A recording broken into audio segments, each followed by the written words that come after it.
Hello friends, இன்றைக்கி நம்ம என்ன பார்க்க போகிறோன்னா, விரலில் நெட்டு உடைக்கிறது நம்மளோட விரலுக்கு கெடுதியா அப்படின்றது தான் பார்க்க போகிறோம். நம்ம வீட்டில் பேரண்ட்ஸ்லாம் சொல்லியிருப்பாங்க, விரல் நெட்டு உடைக்காத அப்படின்ட்டு. அது எந்த விதமான பாதிப்பும் வராது, நம்ம நினச்சிட்டு உடைச்சிட்ருப்போம். ஆனால் என்ன நடக்கும்ன்றதை கடைசி வரைக்கும் பார்த்து தெரிஞ்சுக்கோங்க. சரி, ஃபஸ்ட்டு சினோவியல் ஃப்ளூயிட் இதை பற்றி நம்ம தெரிஞ்சுக்கணுங்க. இது வந்து எங்கே இருக்குன்னு பார்த்தீங்கன்னா, நம்மளோட விரல் இடுக்கில் இருக்கும். அதாவது விரலுக்கு நடுவில் ஜாயிண்ட்டில். இது வந்து பார்த்திங்கன்னா எக்கு மாதிரி இருக்குமாங்க. எக் யோக், அதாவது மஞ்சக்கரு சொல்கிற மாதிரி.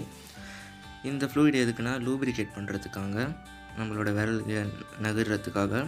இந்த ஃப்ளூயிட்குள்ளே பார்த்திங்கன்னா கேஸ் இருக்குமாங்க. இந்த கேஸ் வந்து பார்த்திங்கன்னா அதில் இருக்க மாதிரி பபிள் ஷேப்பில் இருக்குமா. இந்த பபிள் ஷேப்பில் இருக்கிறதுனால நம்ம மடக்கும் போதோ நெட்டு உடைக்கும் போதோ பாப் சவுண்டு வருதுங்க. அந்த பபிள் உடஞ்சி தான் பாப் சவுண்டே வருது.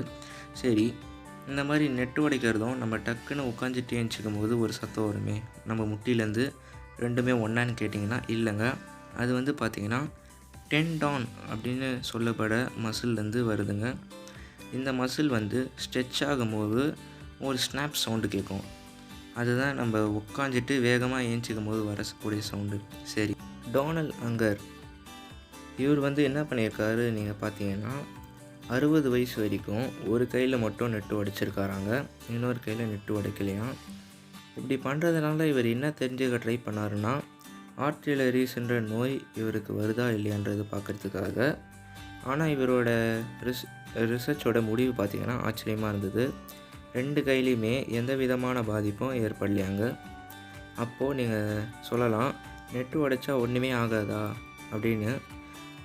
ஆனால் பார்த்தீங்கன்னா நிறைய ரிசர்ச்சர்ஸும் சயின்டிஸ்ட்டும் வந்து இதை சப்போர்ட் பண்ணாலும் இன்னும் சில பேர் வந்து பார்த்திங்கன்னா அப்போஸ் பண்ணுறாங்க.